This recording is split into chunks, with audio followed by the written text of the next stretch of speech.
Welcome to Seasoned. I'm Marisol Castro. And I'm Chef Plum.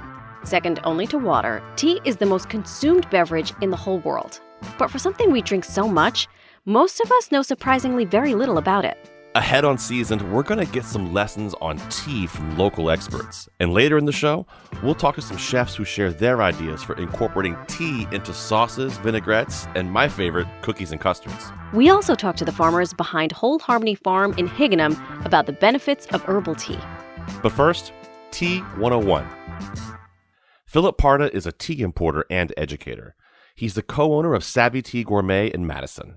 Philip, welcome to Seasoned. Thanks for nerding out with us on tea. Oh, you're welcome. Glad to be here. I go through phases in my life, Philip, where I love coffee, and then I start to feel gross about coffee. I think I lean towards more green tea in the morning than coffee. Is that probably a good idea? It's what I do. And it started a long time ago. And I do it because of a commitment I made a long time ago. I started hearing this new word I hadn't heard before. This is circa 1970, antioxidants. And I said to myself, wow, that sounds so scientific. And, what could it possibly mean? It wasn't a common word back then. And so then I started hearing about green tea and antioxidants. I said, green tea? What the heck is green tea? I had no idea. It had been around for thousands of years. I start hearing more about antioxidants, anti-aging, anti-cancer. And go, wow, I'm a young guy. I should really do this. Yeah. That's what got me started. I went to a natural food store, got some green tea, decided I was going to drink it even if it was like medicine. Lo and behold, within a short time, I fell in love with the tea. I decided I wasn't going to get busy every day and lose track of what I was doing and not get my antioxidants. So I decided I was going to start every morning with green tea. It's become something I've done now for 5 decades, and it's amazing. Can you tell me, what is tea, the actual definition of tea? So tea is, the botanical name is going to be Camellia sinensis. That's what I thought too. I was going to say that phrase to you, but yeah. And there's 2 major varieties, just to make it more complicated. So there's Camellia sinensis and Camellia sinensis assamica. So these are 2 major varieties, and from those there are more cultivars. Okay. But primarily, all tea comes from Camellia sinensis. What about the people who are making tea from herbs or tea from things you find in the wild, like pine needles and things of that nature? Yeah, so there's a lot of different things that we can steep and make into a soup, and it can be good for you. But the thing is that when you hear about health claims, either newspaper, radio, TV, whatever, read in a book about the health benefits of tea. Sure. What they're referring to is Camellia sinensis. Gotcha. Okay. So they're actually talking about like tea that we know, green tea, black tea, like actual tea leaves, right? Yeah. People come into the shop sometimes and they'll say, oh, I'd like a mint tea. And I'll say, I know exactly what they mean they want. And I give them what they want. And if the opportunity presents itself, I'll mention, oh, by the way, that's not green tea, because some people think it is. And that has to do with the tea paradigm we have in the West. I got to imagine when someone comes asking you for a tea like that, obviously you want to make the customer happy, but it's probably much like me working for a client and having this beautiful Wagyu ribeye steak, and the client says, hey, can you make it well done for me? I know. It's rough. Where was tea first discovered? Well, discovered is an interesting word. In 2737 BC, there was this gentleman known as Shen Nong. Okay. He was the father of herbology and the father of agriculture in China. And his thing was going into the forest, the jungles, and searching for plants that would be good for man. And he's credited in 2737 BC with be the first one that documented tea. Wow. But actually, we know that man was using tea long before that, just hadn't really been documented. We don't know how far back it goes, but we do know that Homo sapiens came from Africa starting 60,000 years ago. And somewhere along the way, in the region of Southeast Asia, there's an area referred to as Mother Nature's primeval tea garden. And that's where, we feel tea formed on Earth. And at some point in time, man intersected with tea. And they started originally using it for, medicinal properties, eating the tea leaves. It wasn't until quite some time later that people started realizing that you could steep out a beautiful, delicious broth out of the tea. I love the fact that you called it broth, because I guess in a culinary, speaking, that is kind of what it is.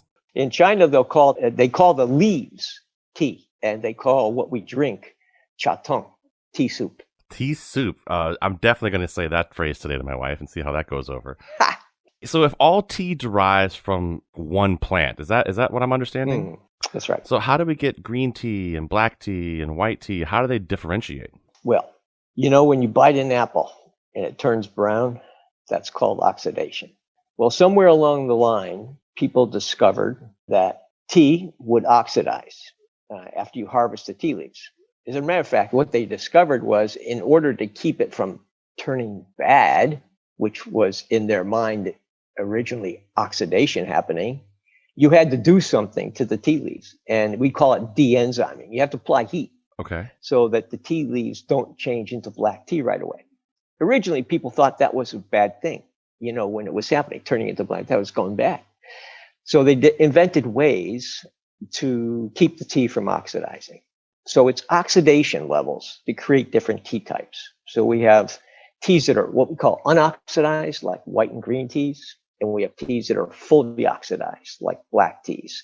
In between, there's a category of tea we call partially oxidized. That's oolong tea. Ah. And even within the middle category called oolong, there can be jade, medium, and dark oolongs. So there's a wide variety. But oolong teas are kind of a special category because, with some of the best white teas and green teas and even black teas, you use these little tender young spring shoots, right, to make these amazing teas from. Oolong teas are a little different. Oolong teas, we wait until the tea leaves are fully developed and they're fully mature. They're grown. Let's call them ripe. It's like a ripe piece of fruit. So the organic compounds inside the leaf have developed to the point where they're ready for the tea master to collect those tea leaves and put them through a process that has been developed over a long period of time that creates amazing aromas from oolongs. So oolongs, the importance of those are these beautiful aromas that come from them. So it's kind of like poo-poo to be adding anything to an oolong. I love cooking with tea constantly, and I do a lot of different things with it, from making a dressing to a sauce to even, for a long time, I actually used to brine a whole turkey for Thanksgiving in black tea because the tannins add a lot of great flavor to it, which is very, very nice and fun. Cooking for you with tea, what's a couple of the go-tos? There's just such a wide variety of things you can do with teas, from sauces to rubs to reductions to blends and soups and all different kinds of things. Eating tea leaves is what matcha tea is all about, for example. So matcha is just so versatile and so easy to use. So that's an easy place to start for people. And we carry, for example, a culinary matcha that's ideal for that, actually a little better than ceremonial matcha, but in terms of, baking or smoothies, or this morning, my oatmeal, I put almond milk with my oatmeal. And in that almond milk, I put a little bit of culinary matcha and a drop of honey. I'm a beekeeper as well, and a gardener. Yeah. So I put the honey in with the matcha, with the almond milk, and froth that, and then pour it over this oatmeal that I've prepared. And it's just an absolutely crazy, fabulous way to start your day. I mean, so healthy and beautiful. That sounds incredible. What a great way to start the morning off, for sure. Hey, listen, Philip, one of the other things I think, now that I have a tea expert in front of me and I can ask the questions I've always wanted to ask, can you define matcha for me? There's a lot of important things about matcha. Number one is that it comes from a special kind of tea plant. Okay, we call it tencha. Okay. This plant is shade grown for the last 30 days before the harvest. Why is that important? During that last 30 days when it's shade grown, the plant becomes stressed. And what it does is it reduces polyphenols in the tea, which you would think we would want, but it increases this incredibly valuable amino acid. It's called L-theanine. It is immensely good for us. It creates this flavor we call umami, salty, seaweedy flavor. Yes, it's so beautiful. And it has proven to lower blood pressure, has a calming effect, works in synergy with caffeine in tea to make it enter our bloodstream further down our digestive tract, which gives us a complete different effect from. Matcha, when you normally throw your tea leaves away after you're steeping your green tea or whatever tea you have, with those tea leaves, you're throwing away what we call non-water soluble vitamins and nutrients that are locked into the solid part of the tea leaf. They never come out. But with matcha, because it's stone ground into fine little pieces, when you drink the matcha, you consume the little particles of tea leaf, right? Okay. Your body breaks them down, you digest them. And as a result, you pick up not only the steeped out benefits, but you also pick up extra vitamin E, beta carotene, lots of other vitamins, nutrients, especially things like L-theanine. And so for someone who is a beginner with tea and they want to start drinking matcha, how do you recommend that? It's just steeping it in water, just mixing it? What's the best way to drink matcha for a beginner? I would try to get someone to try a tea that we blend called Imperial Jade. It's a whole leaf green tea, but we blend matcha with it.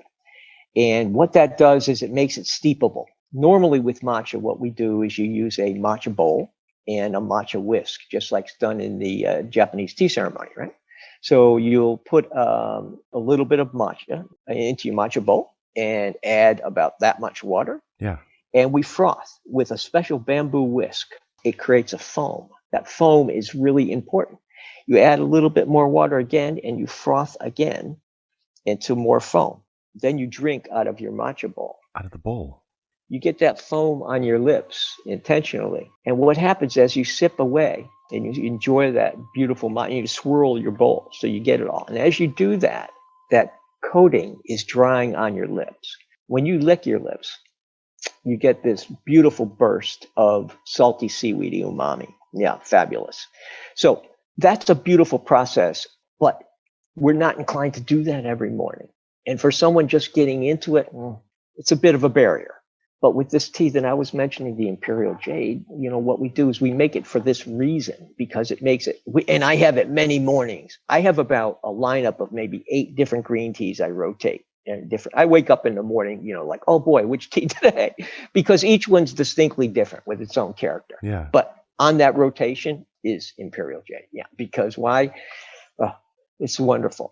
And you get a great experience with it. I definitely want to talk about matcha because the popularity of matcha is growing so much now. And I'm glad to kind of have that breakdown of it. I appreciate that. I got to tell you, when we first opened our shop in 2008, I was begging people to drink matcha. Now it's amazing. Over the period of time since we've been doing a tea business, right?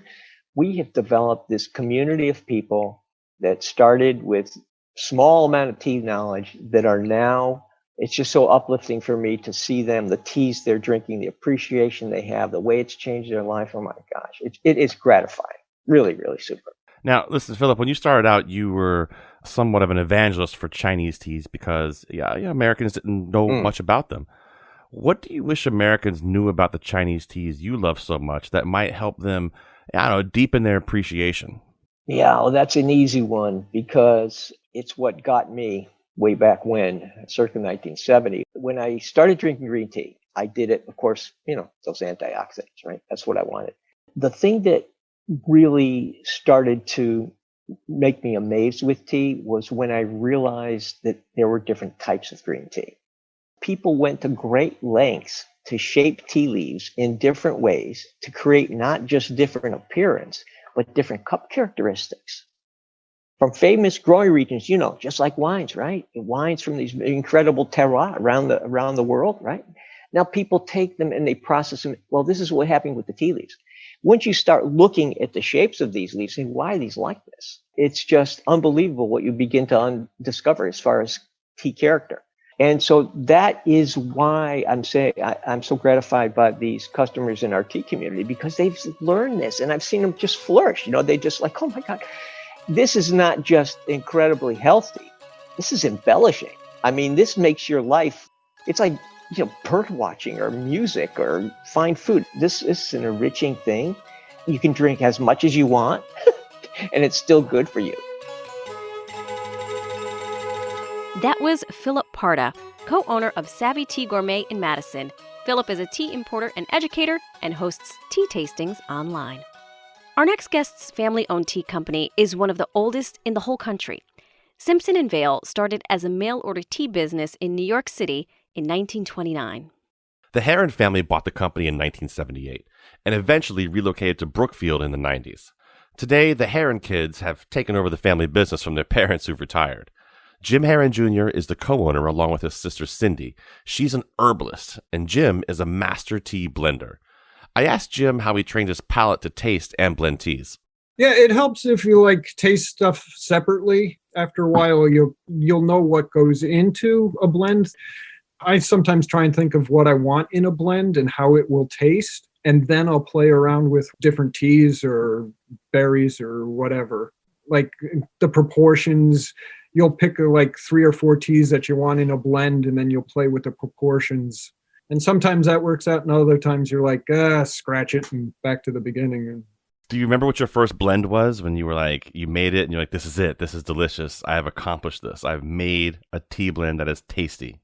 English breakfast would probably be one of the ones I remember the most of. We were buying a blend from an importer, and he ran out. And I'm, oh, well, we can't be out of English breakfast. So I made up this blend, and it's 6 different teas. I was really proud of it. I was like, this is really good. And I was surprised. That was many years ago, but yeah, still have the same blend, still using it. So I love that. I mean, because it's so funny how things can change over time. I know even making a great sauce or something that I've made 1,000 times, it's always a little bit different. Well, that's the thing with tea now, because it's agricultural. So every year, those 6 teas, they could just be tasting just a little bit differently. Is there a little margin for error on your end of it because of dealing with something that grows? I guess our customers expect a little change, not too drastic. Lipton does it differently. They blend all their teas to taste exactly the same. How is loose tea different from what's in those, tea bags you buy from the grocery store? So those tea bags, they've been cut down into fine powder or ground down. And sometimes you're not getting the best leaf. Sometimes what they'll do is if it's machine picked, they'll just cut the top of the tree. So you'll get the tea leaves plus the branches. So that'll give you the woody taste. And that's actually the stalk from the wood. Oh, interesting. Depending on the company, it depends. There's good companies out there. There's others that are they're just interested in mass producing. I tell people all the time, when it comes to black pepper is my kind of go-to example of this. When you buy pre-ground black pepper in the grocery store, and again, people have to do it, I understand. When you buy that could have been ground 15, 20 years ago and sits in a big vat, and they refill these containers and send them out to the store. I mean, it's tea bags like that as well. It's just, it could be old, it could be not as fresh. I got to imagine the shelf life stability on it can't be what it would be on a fresh tea like this. That's correct. Yeah, you're not guaranteed a freshness. You don't know when the tea was picked, ground, bagged, and how long it's been in storage. You just don't know. Do you ever get requests for exclusive blends for people? We do special blends for people. So we'll try and match blends, or if they have something they have in mind, we'll try and match it. But we do. We've got a little black book out in the front in the store where we write people's names down with their blends, and they'll just call up and we'll pick it up. We'll make it for them. Well, maybe you can help with this, because this is the age-old question when it comes to tea. True or false, tea has more caffeine than coffee? False, per cup. Per cup. True, for pound. So a pound of coffee, you get 50 cups. For a pound of tea, you get 200. Oh, so if you drink more of it, obviously, then you have more, volume versus weight. I get you. Well, that tea is always less per cup. Okay. All right. And now, does green tea have more than black tea? Do the different types of tea have different varying degrees of caffeine? Oh, sure. Actually, white tea has the most caffeine, and that's because they're picking the leaves at the top of the branch where the caffeine's concentrated.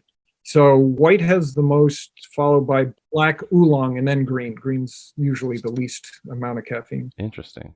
So when a person buys a package of tea from Simpson & Vail, there's instructions for steeping it. And do certain teas steep for a different number of minutes or a different temperature? Can a tea be oversteeped? And can you fix it if you oversteep it? Yeah, there's different temperatures for tea. Like we tell people, black tea, depending on your taste, 3 to 5 minutes. 3 minutes is usually enough at boiling water. Green tea, don't boil the water. If you do, it'll turn out bitter. Back in college, my parents sent me green tea bags, and I of course, boiled the water, drank it. I'm trying to stay up at night doing finals and stuff. And I was like, God, this stuff is awful. What are we selling? Then later on, I find out, no, Jim, it's just you. That's just your fault. That's fantastic. So, well, if you do oversteep it, or if you pour the boiling water into the green tea, is there any way to bring it back once you've done that? Or is it just start over? No, your quick fix is to add some cold water to it right away. Okay. Just to bring the temperature down real fast. That's my quick fix, because I've done that still. Yeah, that makes a lot of sense. Same thing with, if something's too hot, add something cold to it. I mean, rocket science, Chef Plum. Good thinking. Hey, so how do you teach people to really taste tea? Like, if they want to get everything out of it, the experience, I mean, do you have to get like in a Zen state of mind, light some candles, sit down Indian style, and just get in the place for it? Yes and no. You want to just try and block out everything and just concentrate on what you're tasting. I'm sure it's the same with you. You just can't be interrupted all the time while you're trying to make a recipe. I tell people that, but no one listens to me. They don't listen. We're joined by Jim Herron Jr. He is the co-owner, along with his sister Cindy, of Simpson & Vale in Brookfield, one of the oldest tea companies in the country. Jim and I are discussing the Zen mindset we have to be in to taste tea appropriately, and I'm saying that in jest, but I read that tea leaves get better with age, Jim. Is that true? It depends. Usually we tell people like 2 years from the date picked is good. But if you store it in a, like, even vacuum seal, or in a tin in the shelf where it's trying to keep out light and air, it can last a lot longer. We had a customer, his dad passed away, and he was cleaning out the closet, and he said, "Oh, I'll keep this tea." It was 6 years old, and he said it was the best cup of tea he's ever had. Wow. And that's just because his father stored it correctly. So sometimes tea can age well, but you really have no clue if it's going to until you try it later on. What's the first tell that, hey, this tea has gone bad? If it's like flat, if you taste it and there's like really nothing there. If you're tasting an Assam, you're expecting that bold taste and maltiness to it. And if it's kind of just flat, it's gone. How many cups of tea are you drinking every day now, Jim? I'm probably just drinking 4 or 5. Oh, okay. That's good. That's just 4 or 5. two or 3 cups of coffee in the morning, too. I love it. You're an animal, Jim. You're an animal. What's a tea that is kind of something that would be an easy move into doing tea instead of coffee, you think? Stay with the black tea. I would go with Assam. Like I said, it's really a bold tea, or any breakfast teas, because that'll have a mix of Assam and Ceylon and maybe Darjeeling. Okay, hang on, Jim. We said a bunch of words there that I got to define. Assam, Darjeeling. Are these types of tea, or? Yeah, I'm sorry. Yeah, no, it's great. I love it. I'm sitting under the learning tree again. I love it. Assam and Darjeeling are from India, and they're close. They're separated by a river, and Assams are low-grown teas, and those are all bold, strong teas, and almost everybody uses them for breakfast blends because they can stand up to milk, sugar, other teas like that. And Darjeeling's your finer teas grown in the Himalayan mountainside, and those have like a citral taste to it, like a little lemon taste, and very fine. They're so close, but they're so different. That was Jim Herron, co-owner of Simpson & Vale in Brookfield. Later in the hour, the chef from the Charles in Wethersfield talks us through a recipe for a lovely tea vinaigrette. I'm Marisol Castro. And I'm Chef Plum. Coming up after the break, we'll talk to local farmers who make beautiful teas from the herbs they grow on their farm. The safest form of herbal medicine is an herbal tea. You're listening to Seasoned. We'll be right back.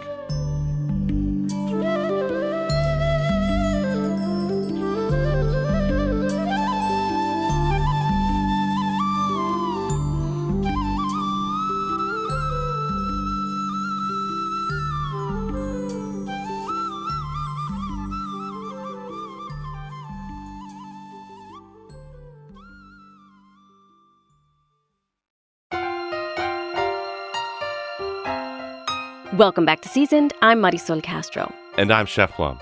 We have had all kinds of farmers on this show. Vegetable farmers, kelp farmers, oyster farmers. Today, we're adding tea farmers to the list. Stacy Wood and David Soul own Whole Harmony Farm in Higganum, where they grow most of the herbs they use in their line of herbal teas and tonics.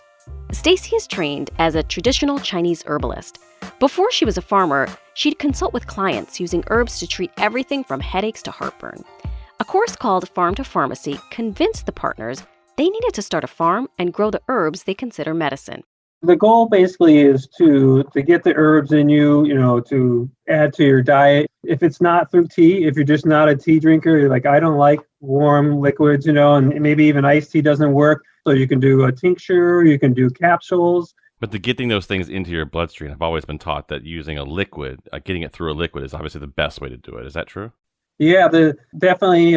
It's more bioavailable for your body. So it'll get into your bloodstream quicker. The quickest out of kind of the liquid extracts is alcohol, like the alcohol tinctures, but they're much stronger than a tea.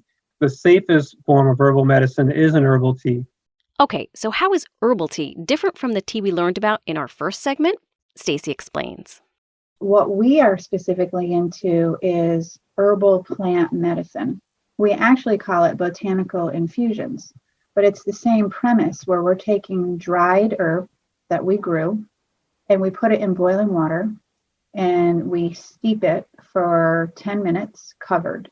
During that process, the boiling water for our particular tea, because it's different with others, but our tea, boiling water is critical because it releases the essential oil in that plant.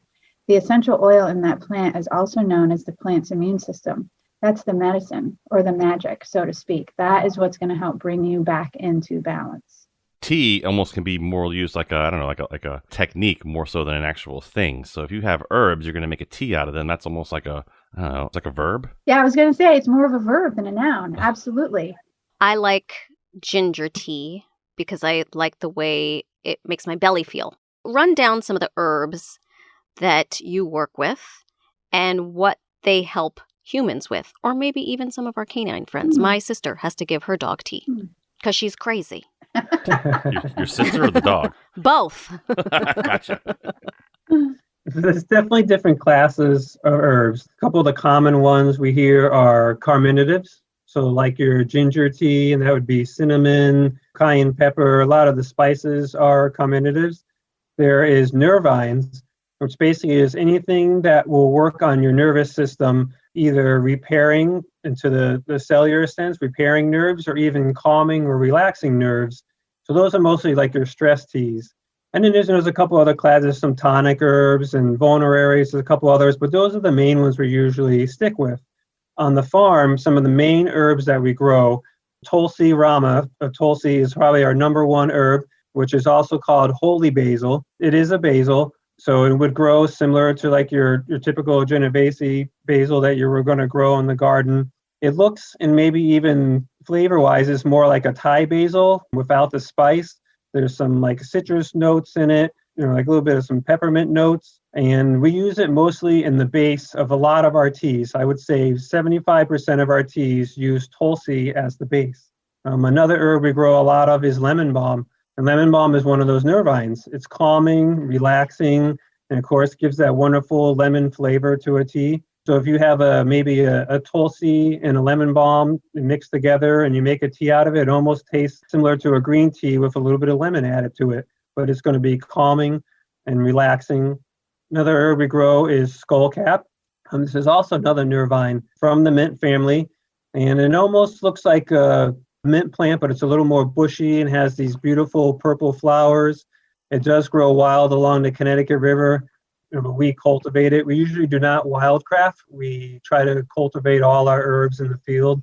And most of it is started in the greenhouse and then transplanted out into the field. Another herb we grow is nettles, actually stinging nettles. One of the weeds that most people probably try to get rid of out of their yards or growing around their compost piles, because it will sting you. But this would be more like a tonic herb. It's loaded in vitamins and minerals. It has an unusually large amount of chlorophyll compared to other green leafy herbs. It's really good helping your body detox through urination. It really helps with inflammation. There's even some naturopaths that may use this herb in its fresh form and literally whip your arm or your leg, and it will sting, but it will help the inflammation. Wow. I remember as a kid camping, and we would always make a tea at night on the campsite with dandelion flowers. And like, was it pine? I think from a pine tree. Like, we'd put them in there and boil it, and then we would drink it. And it was supposed to like calm you down and make it easier to relax you. You still get some nutrients from it. I mean, I kind of thought it was all just like nonsense, but apparently it's not. Dandelions are actually very good for our liver. They help take some of the pressure off. So think of our liver in herbal medicine as the kitchen sink drain. Everything has to pass through that, right? And the liver's number one job in the body is to get rid of chemicals. If we're not eating a whole plant, healthy, organic, grass-fed diet, the liver has a lot of work to do. So our job, we have this beautiful tea called our Good Riddance tea, but it's loaded with the class of herbs that Dave was talking about. Nettles is in there, the nourishing, but also draining one, but then dandelion root and burdock root. So they help the liver do its job better in a soft, gentle way. Because the last thing our liver needs, and mind you, this is all in herbal medicine, not in modern medicine, but the last thing our liver needs is more inflammation, more friction. So going at a slow, nutritive pace versus a purge, a quick, fast purge is always better. Hey, listen, as a chef, professional chef for 25 years, trust me, my liver needs all the help it can get. Yeah, noted. It's interesting. Yeah, I'm not a professional chef and my liver's shot. It's interesting to hear you talk about this dandelion and liver. I had my gallbladder taken out and I had an herbalist say, I wish we had met 10 years ago. I could have saved you. And then she was like, now you need some dandelion. Mm-hmm. But in hearing you talk about all of this, last year, I felt, at least in my general community, a lot of folks were turning to something to boost their immune system, right? We had this pandemic. We had no idea what it was going to happen. And my friend, Lori Cochran of the Westport Farmers Market, she gave me a Tulsi plant and I started making tea from it. And I even gave it to my kids. So what were you seeing during the pandemic? Were you concocting different teas? And if so, what were they? Yeah, we have a tea called the Immune Builder, and the base is Tulsi. So your friend was definitely right on. It has echinacea. There's actually two different kinds of echinacea. Cinnamon, ginger, cardamom, lemongrass, yarrow, peppermint. And there's astragalus. Sorry, I forgot that one too. And elderberry. Sorry about that. Thank you. We do grow elderberry. We do grow our echinacea. Echinacea is probably one of the number one known immune stimulant herbs. It's also called the coneflower. So many people may have those growing in front of their house and may not even know that that is actual echinacea and it's a medicinal plant.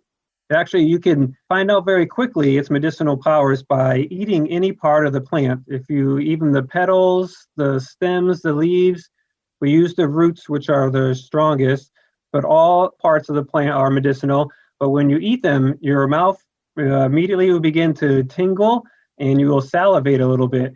And that is the stimulation of your immune system. Those reactions from the plant cause your immune system to be stimulated. And you can feel that right away because we get that a lot. How fast do herbs work? They all work instantly.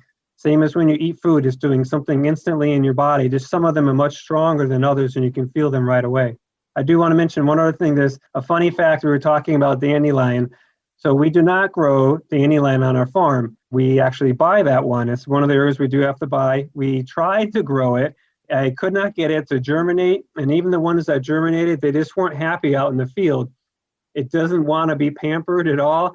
And we're starting the seeds in a perfectly, watered tray in the greenhouse at perfect temperature and everything did nothing for them. Where vegetable plants, tomato plants in the greenhouse, instant germination, they're growing perfectly. The dandelion refused. I probably would have had better luck if I just threw them out in my yard, the seeds, and they probably would have grown better. Next, we wanted to know how the process of growing medicinal herbs works. How might it be different from vegetable farming? We do grow majority of the bases of our teas. And it's about 3 acres. You actually don't need as much room for a lot of the herbs than you would vegetable farming. So what we'll do is Tulsi, for an example, we'll plant. It's usually about 100 feet rows, 10 rows or so, about 1,000 feet. And then we can get multiple harvests off of it. So maybe, when it first gets fully grown, just about ready to flower, we'll harvest it. And what we do then is we bring it into a drying room and they go on these big drying racks. All that's needed is a fan. In a dry room, no sunlight. Sunlight can deteriorate some of the medicinal qualities. And as long as you keep a good airflow over it, it'll begin to dry. From there, it's a process called garbling, which is basically we run the dried herbs over screens, and that breaks it up into little pieces, and then it goes into bags. We can then store it, for up to 2 years in our warehouse. We usually end up running out of everything that we grow and have to supplement from other herb farmers. But then when we put our tea together, we actually put them in a jar, we hand layer them, and then basically to reactivate the medicinal qualities, when you pour that hot water on them, and it steeps out those qualities, and that's how you get the medicinal qualities back out of the herb. Sometimes if we go to a tea show, and there will be some people saying, what you do is not tea. Tea has to be either green tea or black tea from a real tea plant. Like they'll say, these aren't tea plants, these herbs. Technically, it's not from a tea plant. These are herbs that we're making an herbal tea out of. Yeah, we're definitely unique. We are the only ones having tea in this form. When we started over 10 years ago, nobody was doing anything even remotely close to us. And we did get a lot of people that were poo-pooing us until they tried it. And then they were like, wow, this is fantastic. This is beautiful. What is this? They were curious. And then we were able to start communicating. Food is medicine. What is your take on using tea in food? Is there a tea that works particularly well with a food, you think, or might go well with a food? Because I've been in the restaurant industry and because we love plants, tea is an easiest way to get it for people to drink it. But being creative, we make herbal iced tea popsicles. If you scroll on our Instagram, you're going to see an absolutely stunning baklava made from hand using our Heart and Soul tea mix. We do a vegan elderberry nice cream with rose petals and elderberry and cinnamon and ginger and clove. We do tons of herbal craft cocktails. Tons and tons and tons of those. This has been very enlightening. I feel like I learned a whole lot just sitting here, and finally I know why those dandelions were in my tea when I went camping. Yes. Stacy and David, thank you so much. It's really nice to meet you guys. Thanks for having us. That was Stacy Wood and David Soul. They grow herbs for teas and tonics at Whole Harmony Farm in Higganum. I'm Marisol Castro. And I'm Chef Plum. We're going to take a short break. When we come back, two chefs share their favorite ways with tea. I would have to say the cookies, because no one expects it. And sometimes it's a sandwich cookie with a little mascarpone scented with tea. This is Seasoned. We'll be right back.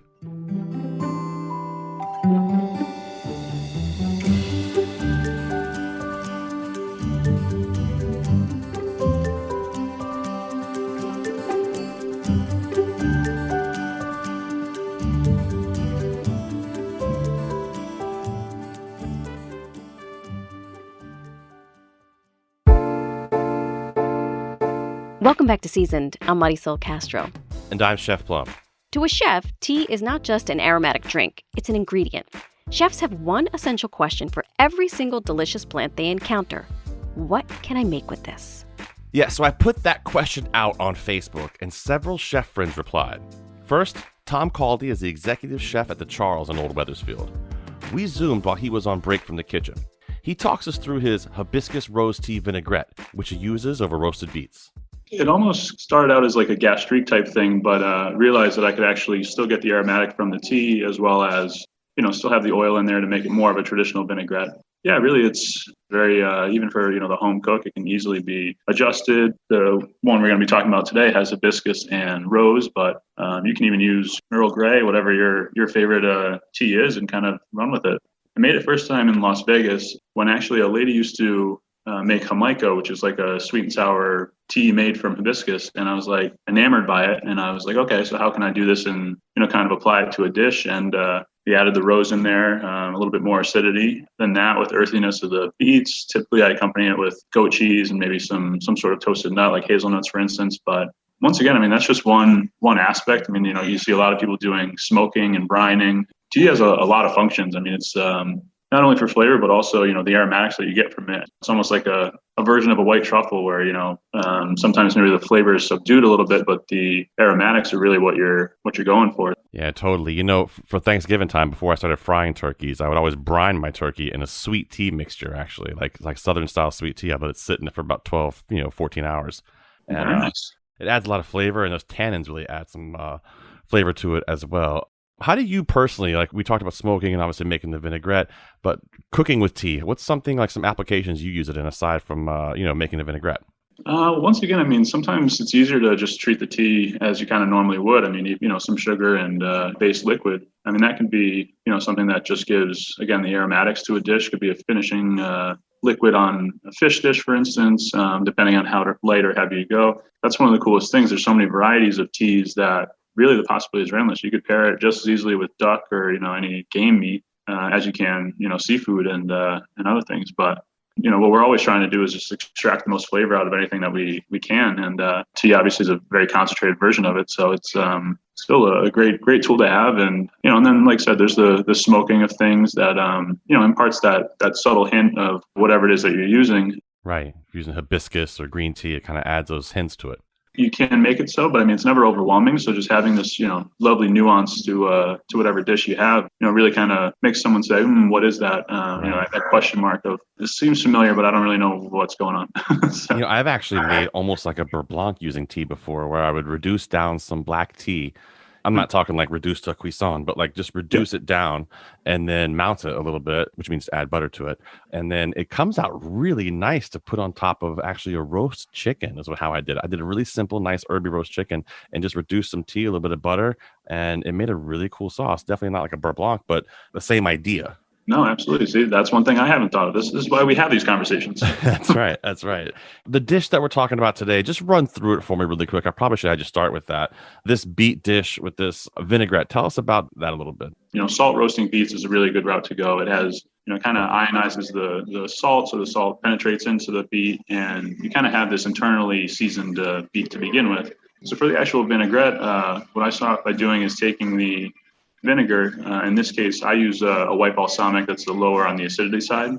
Put that on the stove with a little bit of sugar, and then pour it over the rose and hibiscus tea. Let it steep for just maybe 5 or 7 minutes, then cool it, and then basically just emulsify it like you would a normal vinaigrette. Keeping it really simple. This recipe doesn't have too many items in it, and that's intentional so that you can kind of get that herbaceous sweet quality of the actual tea itself. And with beets having that earthiness as well, I mean, it's almost like this umami type bomb of earthiness, tea, everything, and then the things that you can accompany the actual salad with, the cheeses, the nuts. You're just kind of bumping that up a little bit. So it's tried it one day and kind of worked, and started doing it after that. So.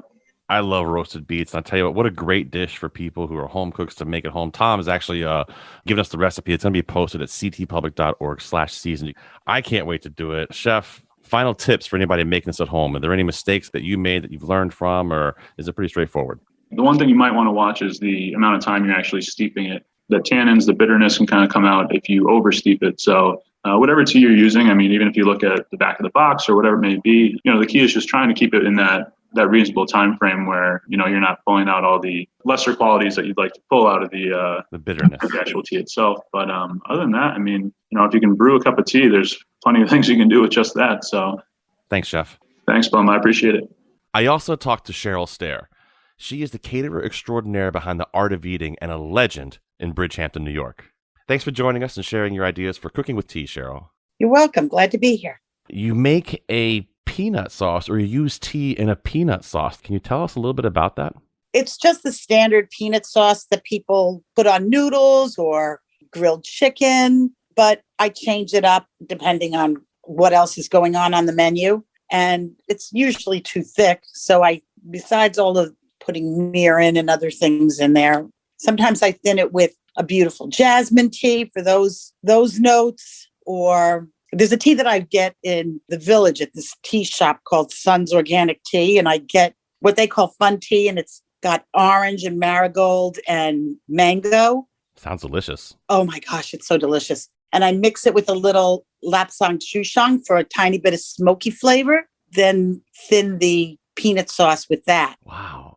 You're absolutely right. Sometimes those peanut sauces are way too thick. And, I've never thought of actually putting tea in there to thin it out. But wow, that makes a lot of sense. And it doesn't really even dull the flavor. If anything, you're adding a lot more of those floral notes kind of in the background, aren't you? Yes. Floral, sometimes it's a little spicy depending on the tea. And not just flavor, there's a depth from the tea also. You'd also mentioned about doing some custards and cakes and cookies and stuff. Can you give us an example of, something you might put tea in as far as like a dessert? Well, we do a lot of cookies with teas. We make shortbread cookies with lavender tea, chamomile tea, Darjeeling, really any kind of tea, anything you want, chai. And do you use the tea kind of in place of the water aspect on the recipe? No, we infuse it into the butter. Oh, okay. Now we're getting to the nitty gritty here. Talk about infusing it into the butter. How do you do that? We just melt butter in a pan with the tea, very, very low heat. When you can smell it and taste it a little bit, then we just let it cool and strain it and then let that butter set up again and then use it just like we would use any butter. Cheryl, I feel like you always have some kind of trick up your sleeve. What's a great idea? Actually, a chef that worked with us, he was doing it and then forget it. Once you do it once, you just start figuring out what else can it go in? How else can I do this? And I just need a client to say something to me like, I love Darjeeling tea. You say, oh, okay. I have an idea. Yeah, or you can infuse it into milk and make a custard for Boston cream pie, but it's switched up because that flavor's in there. And of course, you can use matcha and you could probably do like an Earl Grey creme brulee or something like that. Earl Grey, the favorite tea of all. Yes, definitely you can do. And we've done creme brulees with teas also. This is fantastic. Now, obviously, to smoking with tea, as chefs, we all talk about smoking with tea, using green tea, using black tea, making that little pouch. Can you talk about that for a second? Because I know you've done that a couple of times. Usually we just put it in cheesecloth and it's damp and put it in with other wood too. I usually don't use just tea because I personally have had a hard time keeping it going. Especially when it's wet. It's a pain in the butt to keep going. I usually add little wood chips to it as well. But that tea does add some pretty fun notes to, especially with duck, I think. Oh, duck, bluefish. It works with bluefish. Fruity teas I like with bluefish. I haven't used it on any vegetables. I'm sure you could. Works great on those. And what do you think is your favorite thing to make with tea? It's such a weird question to ask chefs and people who work professionally because it's picking a favorite thing you make with such an odd ingredient. You really got to think back to all the things you've made with it in the past. But do you have one? My favorite thing to make with tea is a beautiful pot of properly steeped tea, which is a whole ritual that I enjoy very much. But I would have to say the cookies because no one expects it. And sometimes it's a sandwich cookie with a little mascarpone scented with tea. Yeah, I'd have to say it's the cookies. I love the idea of doing it with cookies and steeping it with butter. That's 100% going to go in my repertoire, and I recommend you guys at home try that as well.